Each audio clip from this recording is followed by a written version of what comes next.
আসসালামু আলাইকুম রহমতুল্লাহি ওয়া বারাকাতুহু। ইন্নাল হামদুলিল্লাহ ওয়াসসালাতু ওয়াসসালামু আলা রাসূলিল্লাহ ওয়া বা'দ। সম্মানিত দর্শক শ্রোতা, কাছে দূরে, দেশে কিংবা প্রবাসে যে যেখান থেকে আমাদের দেখছেন, সবাইকে জানাই আন্তরিক শুভেচ্ছা ও অভিনন্দন।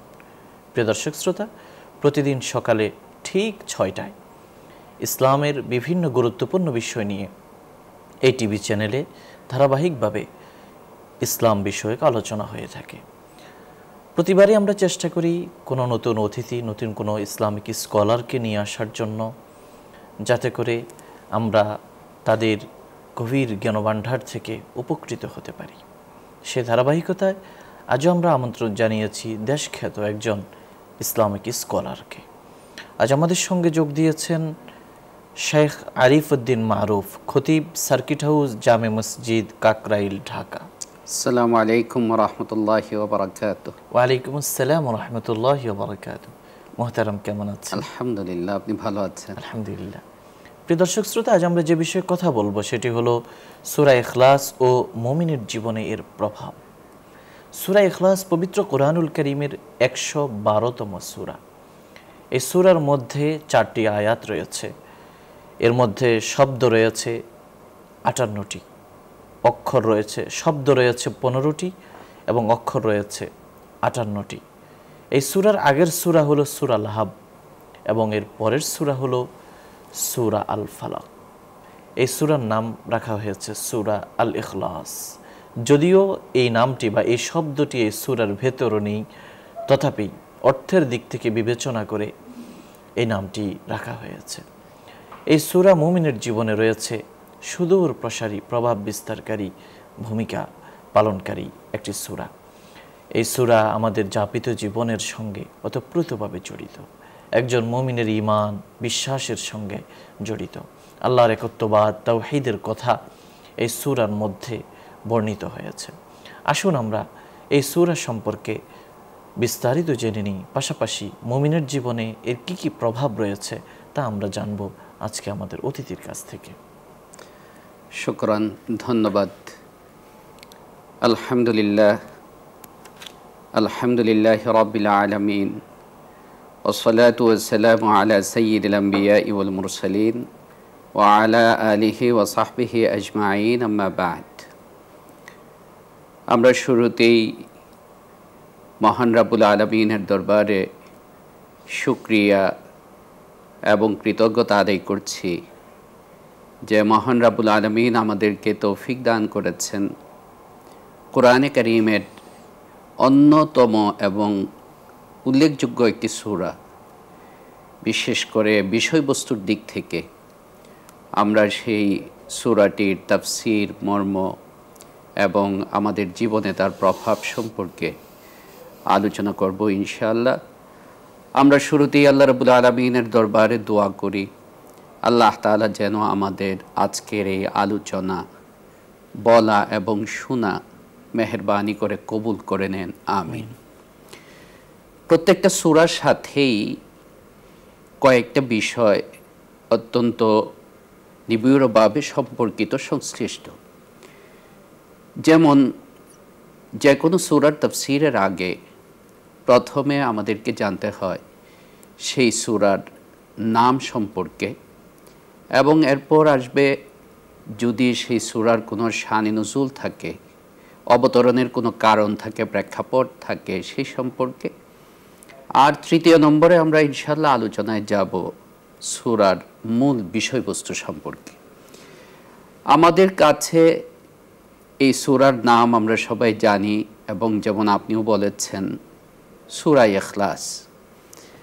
খুব আশ্চর্যের ব্যাপার হচ্ছে যে এই ছোট্ট একটি সূরা, যে সূরাটিতে আল্লাহ সুবহানাহু ওয়া তাআলা মাত্র 4টি আয়াত নাজিল করেছেন, এই সূরাটির 22টি নাম আছে, এবং এই 22টি নামের কথা মুফাসসিরিনে কেরাম রাহমাতুল্লাহি আলাইহিম তাদের তাফসীরের গ্রন্থে উল্লেখ করেছেন। তো এর মধ্য থেকে আমরা কয়েকটি নাম এবং নামের ব্যাখ্যা আলোচনা শুনব। এখানে আরেকটা বিষয় আমরা জেনে রাখি বা শুনে রাখি, সেটি হচ্ছে কোরআনে কারীমের যে নাম, এই নামও কিন্তু আল্লাহ সুবহানাহু ওয়া তাআলা থেকে নাজিলকৃত। উলুমুল কোরআনের গ্রন্থ যারা লিখেছেন, আল্লামা জালালউদ্দিন সুয়ুতি রহমতুল্লাহি আলাইহি, আল্লামা মান্না আল কাত্তানেরা যারা প্রসিদ্ধ ছিলেন, ওনারা সবাই কথা উল্লেখ করেছেন যে সূরার নামসমূহ এটাও তাওকিফি। তাওকিফি শব্দের অর্থ হচ্ছে যে এটা আল্লাহ প্রদত্তই, এ কথা না যে নবীজি সাল্লাল্লাহু আলাইহি ওয়াসাল্লাম নিজের থেকে নাম দিয়েছেন। এই যে সূরা আমরা আজকে আলোচনা করছি, এই সূরার সবচেয়ে প্রসিদ্ধ নাম হচ্ছে এটাই, সূরা ইখলাস। ইখলাস শব্দের মূল অর্থ হচ্ছে কোনো কিছু নিষ্ঠার সাথে করা, কোনো কিছুকে কোনো কিছুর জন্যে খালেস করা, সীমাবদ্ধ করা। আল্লাহ সুবহানাহু ওয়া তাআলা এই সূরার মধ্যে তাওহীদ সম্পর্কে আলোচনা করেছেন এবং ইখলাসের আরেকটা অর্থ হচ্ছে তাওহীদ। তাওহীদ মানে যে আমি ইবাদতকে একমাত্র আল্লাহ সুবহানাহু ওয়া তাআলার জন্যে খালিস করব, আল্লাহ সুবহানাহু ওয়া তাআলার জন্যে খাস করব। ঈমানের মূল কথা এটাই। এবং আমরা যে কলেমা পাঠ করি, লা ইলাহা ইল্লাল্লাহ আশহাদু আল্লা ইলাহা ইল্লাল্লাহ ওয়া আশহাদু আন্না মুহাম্মাদার রাসূলুল্লাহ, এই কালিমারও মূল শিক্ষা এবং মূল কথা এটাই যে আমি আমার সব কিছুকে একমাত্র আল্লাহ সুবহানাহু ওয়া তাআলার জন্যে খালিস করা, এবং এটার নামই হচ্ছে তাওহীদ। রাসূল পাক সাল্লাল্লাহু আলাইহি ওয়াসাল্লামের হাদিস শরীফ থেকে বোঝা যায় যে বান্দা যখন তার সব কিছুকে আল্লাহ সুবহানাহু ওয়া তাআলার নিমিত্তে করবে, আল্লাহর জন্য করবে, তখন সেটা যদি বান্দার কাজও হয়, একান্ত বান্দার সাথে সংশ্লিষ্ট সম্পর্কিত কাজ, কিন্তু আল্লাহর জন্য হওয়ার কারণে আল্লাহ সেটা বান্দার রাখেন না, সেটা আল্লাহর কাজ হিসাবে বিবেচিত হয়ে যায়। আবার পক্ষান্তরে যে কাজটা একমাত্র আল্লাহ তাআলার জন্যে, উদাহরণস্বরূপ আমরা ইবাদতের কথা বলতে পারি যে নামাজ, রোজা, এগুলো হচ্ছে একমাত্র আল্লাহর জন্যই, কিন্তু এটা যদি আল্লাহর জন্য না করে বান্দার নিয়তের মধ্যে কোনো সমস্যা থাকে, অসুবিধা থাকে, নিয়তের মধ্যে শুদ্ধতা, ইখলাস না থাকে, আল্লাহর জন্য যদি না হয়, তাহলে এই ইবাদতটাও তখন আল্লাহর জন্য থাকে না, এটা আল্লাহ তাআলার কাছে বা আল্লাহর জন্য হয়েছে বলে বিবেচিত হয় না। তাই এই যে সূরার নাম আমরা এখন আলোচনা করলাম, ইখলাস, এই ইখলাসটা হচ্ছে মৌলিকভাবে ঈমান থেকে শুরু করে যত ইবাদত আছে সব ইবাদতের সাথে সম্পর্কিত। এবং এটাই সহিহ বুখারী শরীফে বর্ণিত যে হাদিস আছে, এবং আমরা এই হাদিসটাও সবাই জানি শুনি, ইন্নামাল আমালু বিন্নিয়াত, নিশ্চয়ই কর্মফল নিয়তের ভিত্তিতে হয়ে থাকে। এটার অর্থটা বা আবেদনটাই এটাই যে আমি যে আমলটা করব, যে কাজটা করব, এটা যেন একমাত্র আল্লাহ সুবহানাহু ওয়া তাআলার জন্য হয়। আল্লাহর জন্য যখন হবে সেই কাজ আর আমার থাকবে না। এমনকি হাদিসে উদাহরণ দেওয়া হয়েছে যে মানুষ তার পারিবারিক যে একান্ত সময় কাটায় সেটার মধ্যেও তখন সে সওয়াব পেয়ে যায়, তার জন্য অনেক আল্লাহ তাআলা পুরস্কার রেখে দেন। আর যদি আমল আল্লাহর জন্য না হয় তখন সেটা বাহ্যিকভাবে ইবাদত হওয়া সত্ত্বেও সেটার কোনো সওয়াব সে পায় না। এই সূরার একটা নাম সূরাতুল ইখলাস, আরেকটা নাম মুফাসসিরিন কিরাম রাহমাতুল্লাহি আলাইহিম উল্লেখ করেছেন সূরাতুল আসাস। আসাস শব্দের অর্থ হচ্ছে ভিত্তি। এই সূরাটা এমন একটি সূরা যে সূরাটা মৌলিকভাবে, অর্থাৎ যে সূরার বিষয়বস্তু, এটা ঈমানের ভিত্তির মতো এই কথাগুলো এবং ঈমানের মূল জিনিস। কারণ এই সূরার মধ্যে আল্লাহ তাআলা তাওহীদের কথা উল্লেখ করেছেন। কোরআনে কারীমের সূরার নামকরণের ক্ষেত্রে অনেকগুলো বিষয় লক্ষ্য রাখা হয়েছে। কোনো কোনো সূরার নাম আমরা দেখতে পাই যে ওই সূরার মধ্যে উল্লেখিত কোনো ঘটনার দিকে ইঙ্গিত করে পুরা সূরাটার নামকরণ করা হয়েছে। যেমন কোরআনে কারীমের প্রথম সূরা সূরাতুল বাকারা, আল্লাহ তাআলা সূরাতুল বাকারাতে অনেক বিধিবিধান, অনেক আলোচনা, অনেক ঘটনা উল্লেখ করেছেন, কিন্তু গাভী সংক্রান্ত ইহুদিদের বনি ইসরায়েলের একটা ঘটনা আছে। কেবল সেই ঘটনাটার দিকে লক্ষ্য করে আল্লাহ তাআলা পুরা সূরাটারই নাম দিয়েছেন সূরাতুল বাকারা। আবার অনেক সময় আল্লাহ সুবহানাহু ওয়া তাআলা কোনো একটা শব্দের দিকে লক্ষ্য করে পুরা সূরার নামকরণ করেন, শব্দটার দিকে লক্ষ্য করে, অথচ না এর কোনো আলোচনা এখানে আছে না এই সম্পর্কে কিছু আছে। যেমন আমরা সূরা মাউন, একটা শব্দ এখানে উল্লেখ আছে, এই শব্দটার দিকে লক্ষ্য করে পুরা সূরাটারই নামকরণ করা হয়েছে। আবার এরকমও আছে যে শব্দও উল্লেখ নাই বা ঘটনাও নাই, কিন্তু পুরা বিষয়বস্তুর দিকে লক্ষ্য করে সূরাটার নামকরণ করা হয়। যেমন আমাদের যে সূরা ইখলাস, বা আমরা যদি এটাকে সূরা আসাস বলি, ভিত্তি, এটা হচ্ছে এই ধরনের যে যেহেতু আল্লাহ সুবহানাহু ওয়া তাআলা এই 4টি আয়াতের মধ্যে ইখলাসের কথা উল্লেখ করেছেন, তাওহীদের কথা উল্লেখ করেছেন, এবং তাওহীদ হচ্ছে দ্বীনের, ইসলামের, ঈমানের মূল ভিত্তি, সেই হিসাবে এই সূরার আরেক নাম হচ্ছে সূরা আল আসাস। আরেকটি নাম সম্পর্কেও আমরা এখানে উল্লেখ করতে পারি, সেটা হচ্ছে সূরা আস-সামাদ। এটা সহজ নামকরণের কারণটা আল্লাহ তাআলা তার যে গুণ এবং সিফাতগুলো এই সূরাতে উল্লেখ করেছেন, এর মধ্যে একটা হচ্ছে আল্লাহুস সামাদ, আল্লাহ তাআলা হইলেন বেনিয়াস। এই হচ্ছে আমাদের সূরার নামটা সম্পর্কে আলোচনা।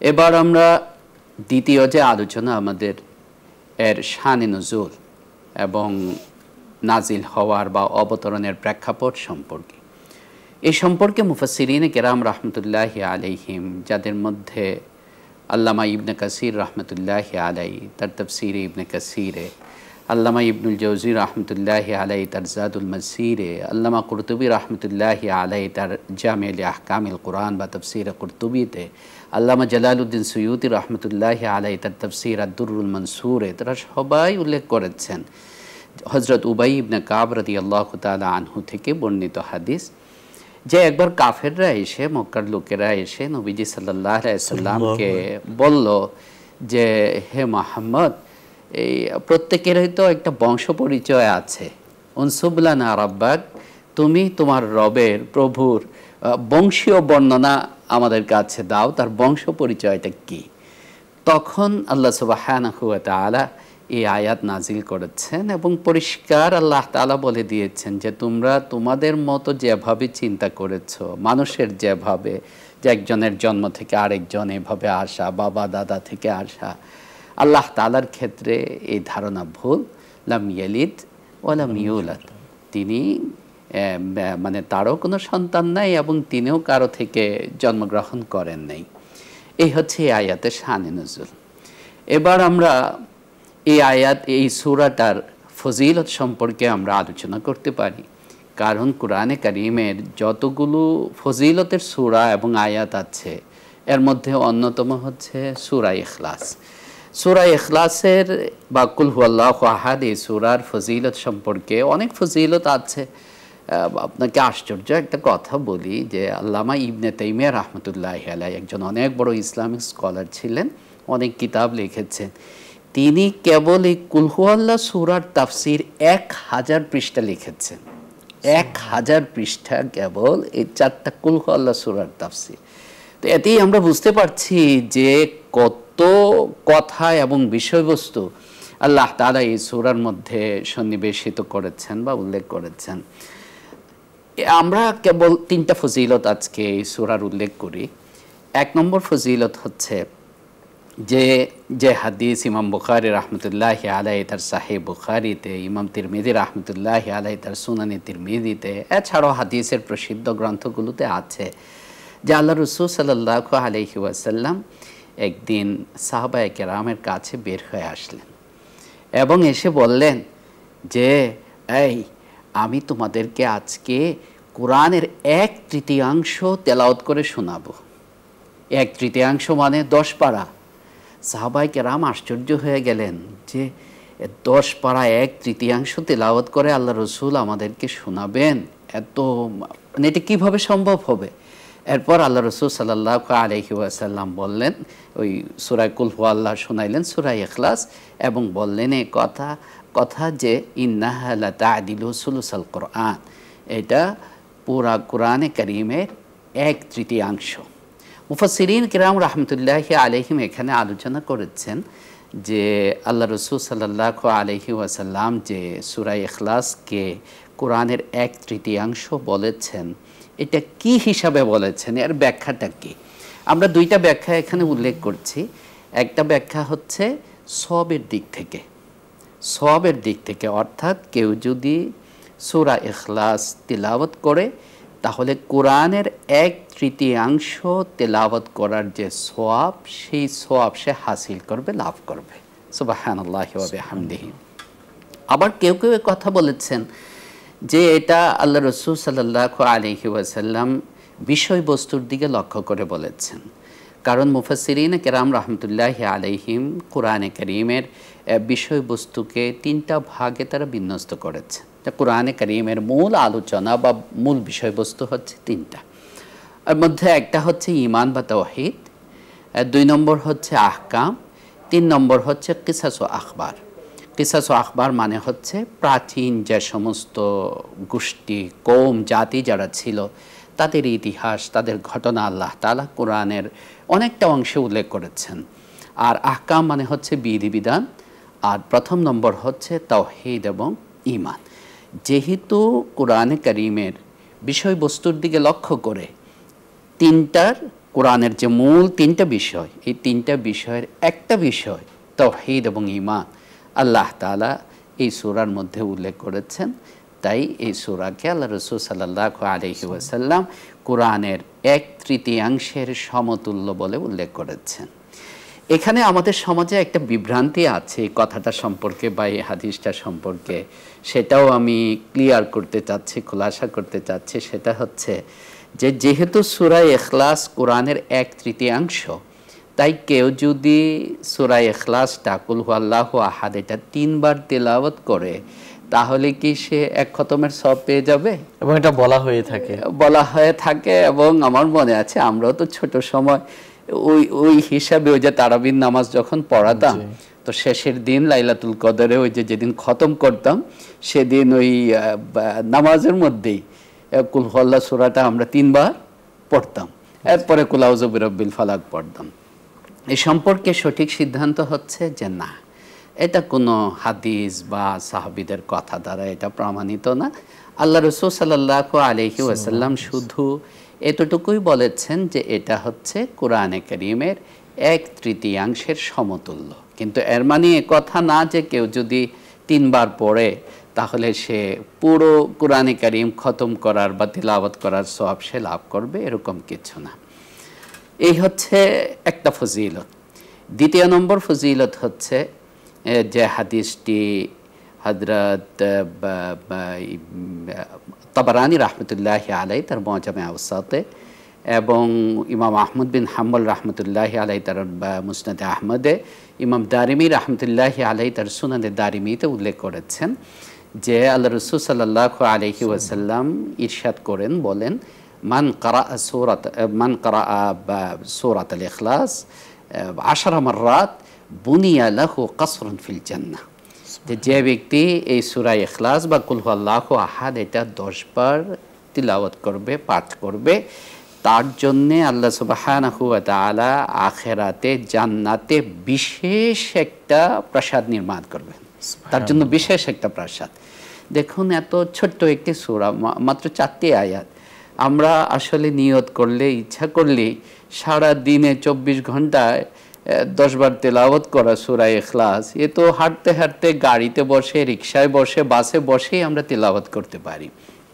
3 নম্বর ফজিলত হচ্ছে এই সূরাটির, যে হাদিসটি ইমাম বুখারী রাহমাতুল্লাহি আলাইহি উল্লেখ করেছেন এবং হাদিসের প্রসিদ্ধ গ্রন্থগুলোতে উল্লেখ আছে যে মদিনা শরীফে আমরা জানি মসজিদে নববী ছাড়াও আরও কয়েকটা প্রসিদ্ধ ঐতিহাসিক এবং ফজিলতের মসজিদ আছে। এর মধ্যে অন্যতম একটি মসজিদ হচ্ছে মসজিদে কুবা।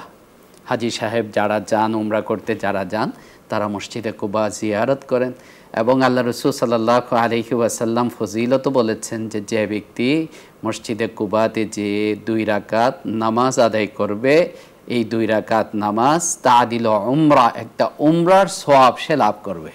2 রাকাত নামাজের দ্বারা উমরার সওয়াব সে লাভ করবে। এবং আল্লাহ রসুল সাল্লাল্লাহু আলাইহি ওয়াসাল্লাম সাধারণত শনিবারে যেতেন, তিনি শনিবারে মসজিদে নববী থেকে যেতেন। তো সেই কুবা মসজিদের আল্লাহ রসুলের সময়, আল্লাহ রসুলের জমানাতে আল্লাহ রসুল ওই এলাকার এক সাহাবি, ওনার নাম ছিল কুলসুম ইবনে হিদিম, উনাকে ইমাম হিসাবে নিযুক্ত করেছিলেন। ওই কুবা মসজিদের ইমাম ছিলেন উনি।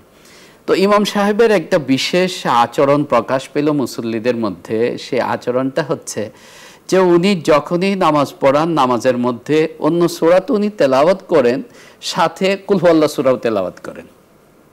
এখন এটা মুসল্লিদের মধ্যে প্রশ্ন সৃষ্টি করলো যে প্রত্যেক নামাজেই সে কুল হুয়াল্লাহ সূরা কেন তেলাওয়াত করে। আল্লাহ রসুল সাল্লাল্লাহু, প্রথম মুসল্লিরা ইমাম সাহেবকে বললেন তারা যে আপনি এরকম প্রত্যেক সূরাতেই তো এই রাকাতেই তো প্রয়োজন নেই, আপনি কুল হুয়াল্লাহ সূরা তেলাওয়াত কেন করেন?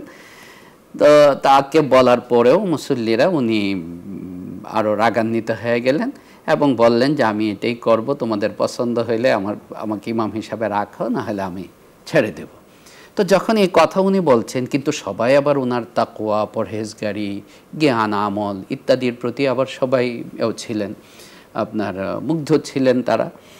শেষে তারা আল্লাহ রসুল সাল্লাল্লাহু আলাইহি সাল্লামের কাছে যখন যে বিষয়টা উত্থাপন করলেন, আল্লাহ রসুল সাল্লাল্লাহু আলাইহি ওয়াসাল্লাম সেই হযরত কুলসুম, সেই সাহাবীকে ডাকলেন এবং জিজ্ঞাসা করলেন যে তুমি এটা কেন করো, যে প্রত্যেক নামাজের মধ্যেই কুল হুয়াল্লাহ সূরাকে রিপিট করো। তখন ওই সাহাবী কেঁদে দিলেন আর বললেন, ইয়া রাসূলুল্লাহ, এই সূরাটা আমার খুব ভালো লাগে, আল্লাহর বিবরণ আছে এখানে, এই জন্য এই সূরাটা আমি খুব ভালোবাসি, খুব ভালো লাগে আমার। তখন আল্লাহ রসুল সাল্লাল্লাহু আলাইহি ওয়াসাল্লাম বললেন, ইন্না হুব্বাকা ইয়াহা আদখালাকাল জান্নাহ, যে এই সূরার প্রতি তোমার ভালোবাসা, মহব্বত তোমাকে তো জান্নাতে দাখিল করে দিয়েছে। এত ফজিলত এই সূরার, আরও ফজিলত আছে। এবং বিশেষ করে আমরা জানি আল্লাহ রসুল সাল্লাল্লাহু আলাইহি ওয়াসাল্লাম শুধু কুল হুয়াল্লাহ না, এবার আমরা তার এই সূরার অর্থের দিকে যদি আমরা একটু তাকাই, আল্লাহ সুবহানাহু ওয়া তাআলা শুরুতেই ইরশাদ করেছেন নির্দেশ দিয়ে যে কুল, বলুন। এটা নবীজিকেও হতে পারে, আবার যে কোনো পাঠককে, যেই শ্রোতা এবং পাঠক সবাইকেই বলা হচ্ছে যে হু আল্লাহ, তিনি আল্লাহ, আহাদ, এক। এখানেই আল্লাহ সুবহানাহু ওয়া তাআলার তাওহীদের বিষয়টা উল্লেখ করা হয়েছে। ঈমানের মূল ভিত্তি হলো তাওহীদ। এরপর আল্লাহ সুবহানাহু ওয়া তাআলা উল্লেখ করেছেন আল্লাহুস সামাদ। আর সামাদ শব্দের অর্থ হচ্ছে যে যিনি কোনো বস্তুর প্রতি বা কারোর প্রতি মুখাপেক্ষী না, মুহতাজ না, বরং সবাই তার প্রতি মুখাপেক্ষী, এই সত্তাকে বলা হয় আস-সামাদ। তাই বাংলাতে এটা এক শব্দে অর্থ করা খুব মুশকিল, তর্জমা করাটা, যে কারণ কেবল অনপেক্ষ আমরা যদি বলি, বেনিয়াজ, অমুখাপেক্ষী আমরা যদি বলি, পুরো অর্থটা এখানে আসে না। জি, লাম ইয়ালিদ ওয়া লাম ইউলাদ। এরপর আল্লাহ সুবহানাহু ওয়া তাআলা বলেছেন যে তিনি জন্ম দেন নাই কাউকে, এবং তিনি কাউকে জন্ম দেন নাই, ওয়ালাম ইউলাদ, মানে জন্মগ্রহণও তিনি করেননি। এই অংশটার মধ্যে মৌলিকভাবে আল্লাহ সুবহানাহু ওয়া তাআলা আগের যে আহলে কিতাব দুইটা ছিল আরবে তখন, এক হচ্ছে ইহুদি আর এক হচ্ছে নাসারা, খ্রিস্টান যারা, তাদের একটা মতবাদকেও আল্লাহ তাআলা খণ্ডন করেছেন। আল্লাহ তাআলা কোরআনে কারীমের সূরা তাওবাতে ইরশাদ করেছেন যে নাসারারা এই কথা বলে, খ্রিস্টানরা, আল মাসীহ ইবনুল্লাহ, হযরত মাসীহ, হযরত ঈসা হচ্ছে নউজুবিল্লাহি মিন যালিক আল্লাহর বেটা। আর ওয়াকালাতিল ইয়াহুদু উযাইরুন ইবনুল্লাহ, ইহুদিরা বলে হযরত উযাইর হচ্ছেন আল্লাহর বেটা। আল্লাহ সুবহানাহু ওয়া তাআলা তাদের এই ভ্রান্ত কথাকে বা বিশ্বাসকে খণ্ডন করলেন। লাম ইয়ালিদ ওয়া লাম ইউলাদ, তিনি কাউকে জন্ম দেন নাই, তাকেও জন্ম দেওয়া হয়নি, জন্মগ্রহণ করেন নাই। ওয়া লাম ইয়াকুল লাহু কুফুয়ান আহাদ, আল্লাহ তাআলা এই অংশটার মধ্যে তৎকালীন মুশরিক যারা ছিল, মূর্তি পূজারী যারা ছিল, তাদেরকে পুরো খণ্ডন করে দিয়েছেন যে আল্লাহ হচ্ছেন এমন সত্তা। লাম ইয়াকুল লাহু কুফুয়ান, কুফুয়ান শব্দের অর্থ হচ্ছে সমকক্ষ, শরীক, সমতুল্য। সমতুল্য আল্লাহ সুবহানাহু ওয়া তাআলার কোনো সমকক্ষ নাই, সমতুল্য নাই, না তার জাতের মধ্যে, না তার সিফাত গুণাবলীর মধ্যে, কিছুর মধ্যেই আল্লাহ তাআলার কোনো, এক কথায় আমরা বলতে পারি, কোনো শরীক নেই। মুশরিকদের অবস্থা ছিল যে তারা বিভিন্ন মূর্তিকে, বিভিন্ন বস্তুকে আল্লাহ তাআলার সাথে শরীক হিসাবে তারা স্থির করেছিল। অনেক সময় তারা সিফাতের ক্ষেত্রেও শিরিক করত।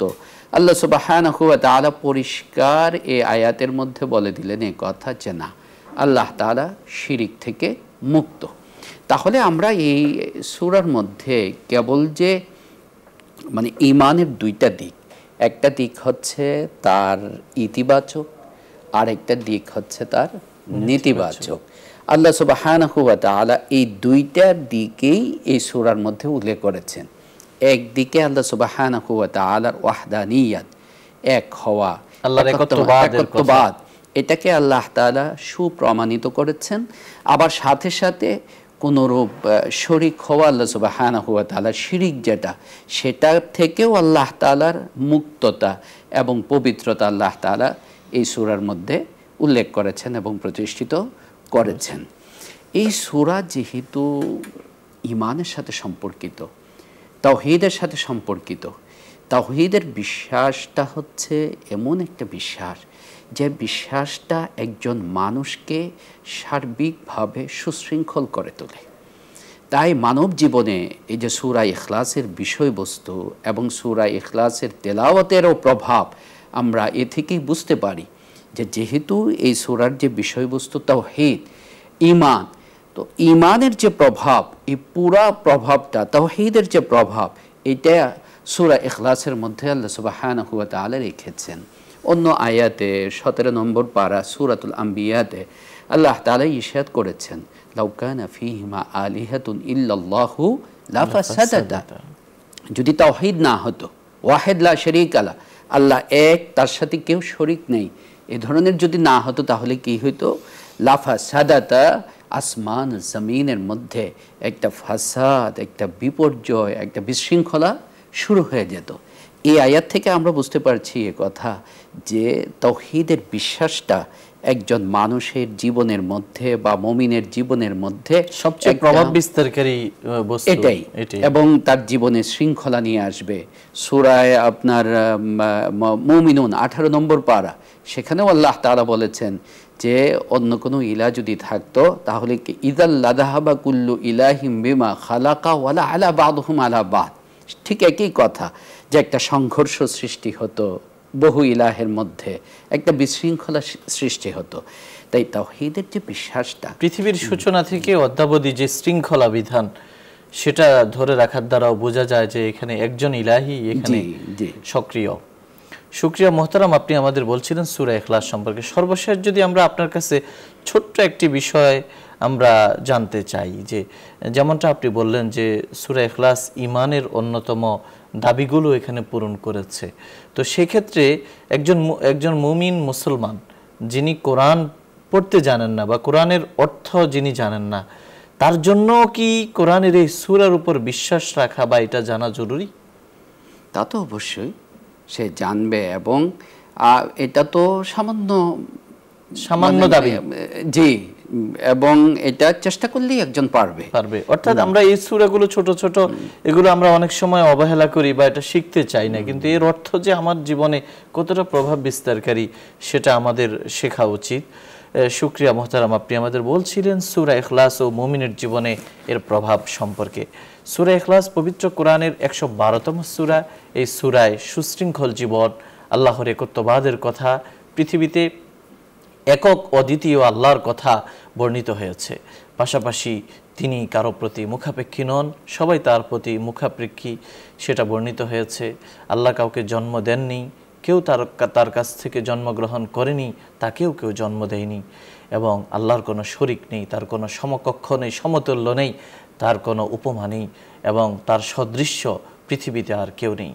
এই বিষয়গুলো সূরা ইখলাসের মধ্যে বর্ণিত হয়েছে। মহান আল্লাহ আমাদের সবাইকে সূরা ইখলাসের দাবি অনুসারে ঈমানকে প্রতিষ্ঠিত করার, ঈমান আনার তৌফিক দান করুন, পাশাপাশি ঈমানের আলোকে আমাদের জীবনকে গড়ার তৌফিক দান করুন। প্রিয় দর্শক শ্রোতা, আলোচনার এই পর্যায়ে আমরা সংক্ষিপ্ত মুনাজাতে অংশগ্রহণ করব। আপনারা চাইলে আমাদের সঙ্গে মুনাজাতে শামিল হতে পারেন। আলহামদুলিল্লাহি রাব্বিল আলামিন ওয়াসসালাতু ওয়াসসালামু আলা আশরাফিল আমবিয়াই ওয়াল মুরসালিন ওয়া আলা আলিহি ওয়া সাহবিহি আজমাইন। اللهم لك الحمد كما ينبغي لجلال وجهك وعظيم سلطانك. اللهم إنا نسألك بأن لك الحمد لا إله إلا أنت المنان بديع السماوات والأرض يا ذا الجلال والإكرام يا حي يا قيوم. ربنا فاغفر لنا ذنوبنا وكفر عنا سيئاتنا وتوفنا مع الأبرار. رب ارحمهما كما ربياني صغيرا. يا رب العالمين. সূরা ইখলাসের যে আলোচনা আমরা শুনলাম, যে ফজিলতের কথা আল্লাহ আমরা শুনলাম, এই ফজিলতগুলো অর্জন করা আমাদের জন্য সহজ করে দিন। বেশি বেশি আমল করার তৌফিক দান করুন। আপনার রাসূল পাক সাল্লাল্লাহু আলাইহি ওয়াসাল্লাম প্রতিদিন আমাদেরকে প্রত্যেক নামাজের পর সূরা ইখলাস পাঠ করার জন্য বলেছেন। আল্লাহ এর শিক্ষা, আল্লাহ এর রাব্বুল আলামিন আপনার নবীর সুন্নাহ যেন আমরা প্রতিপালন করতে পারি, সেই তৌফিক আপনি আমাদের দান করুন। ইয়া আল্লাহ, আমাদের জীবনে এই সূরা ইখলাসের প্রভাব আপনি বিস্তার করে দিন। সতত সর্বত্র আমাদের হৃদয়ে আল্লাহ আহাদ আহাদ এই চেতনা জাগ্রত করে দিন। আল্লাহ, আপনি যে আল্লাহুস সামাদ, আপনি যে অমুখাপেক্ষী, সবাই আপনার দিকে মুখাপেক্ষী।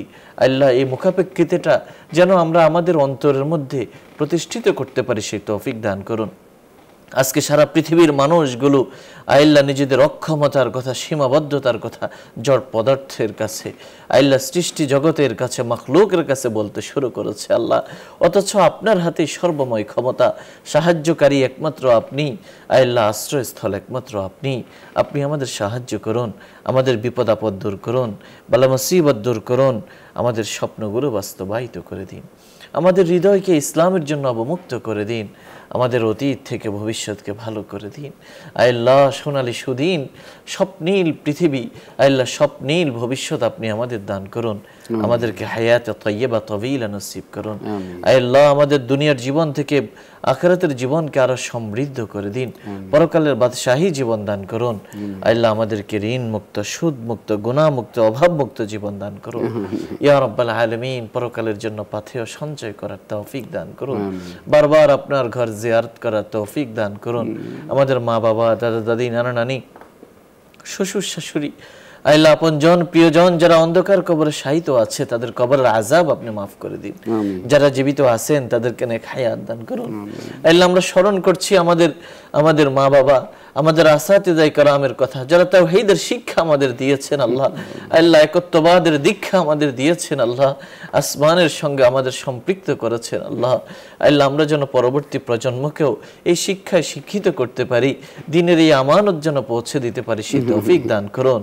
ইয়া আল্লাহ, আমাদের আসাতিদায়ে কেরাম, আল্লাহ যাদের ইহসান অবদান আমাদের উপর আছে, আমাদের শুভাকাঙ্ক্ষী হিতাকাঙ্ক্ষী বন্ধু বান্ধব যারা যে কোনো ভাবে আমাদের উপকারে এসেছেন, আল্লাহ আপনি তাদের উপকারে থাকুন। আল্লাহ, আপনি তাদেরকে উত্তম জাযা, উত্তম বদলা, উত্তম প্রতিফল আপনি দিয়ে দিন। ইয়া রাব্বাল আলামিন, এই অনুষ্ঠানের মাধ্যমে দ্বীনের যে খেদমতগুলো হচ্ছে, খেদমতকে আপনি কবুল করুন। যারা এর পেছনে রয়েছেন, কলা কুশলী, যারা স্বপ্নদ্রষ্টা, পৃষ্ঠপোষকতায় রয়েছেন, আল্লাহ যারা অর্থ ব্যয় করছেন, আল্লাহ প্রত্যেককে দুনিয়া এবং আখিরাতে এর যথাযথ প্রাপ্য এবং প্রতিদান আপনি দান করুন। ইয়া আল্লাহ, যে দেশের আলো বাতাসে আমরা বেড়ে উঠছি, এই দেশকে আপনি আপনার রহমতের ছায়ায় আবৃত করে নিন। ইয়া আল্লাহ, এই দেশকে আসমানি জমিনি বালা মুসিবত থেকে দূর করুন, বা আসমানি জমিনি বালা মুসিবত থেকে হেফাজত করুন। ইয়া আল্লাহ, এই দেশের উপরে খাস রহমত নাজিল করুন। এই দেশকে আল্লাহ যে কোনো ধরনের প্রতিকূল পরিস্থিতি থেকে আল্লাহ হেফাজত করুন, দুরারোগ্য ব্যাধি থেকে, অতিমারী মহামারী থেকে আমাদেরকে রক্ষা করুন। আমাদের নেক দোয়াগুলো আপনি কবুল করুন, নেক আশাগুলো আপনি পূরণ করুন, নেক স্বপ্নগুলো আপনি বাস্তবায়িত করুন। সুবহান রাব্বিকা রব্বিল ইজ্জাতি আম্মা ইয়াসিফুন ওয়া সালামুন আলাল মুরসালিন ওয়ালহামদুলিল্লাহি রাব্বিল আলামিন। প্রিয় দর্শক শ্রোতা, এতক্ষণ ধরে অত্যন্ত ধৈর্য সহকারে আপনারা শুনছিলেন আপনাদের প্রিয় অনুষ্ঠান আলোকিত প্রতিদিন। পুরো সময় আমাদের সঙ্গে থাকার জন্য ধন্যবাদ। ওমা আলাইনা ইল্লাল বালাগ। আসসালামু আলাইকুম ওয়া রাহমাতুল্লাহি ওয়া বারাকাতুহু।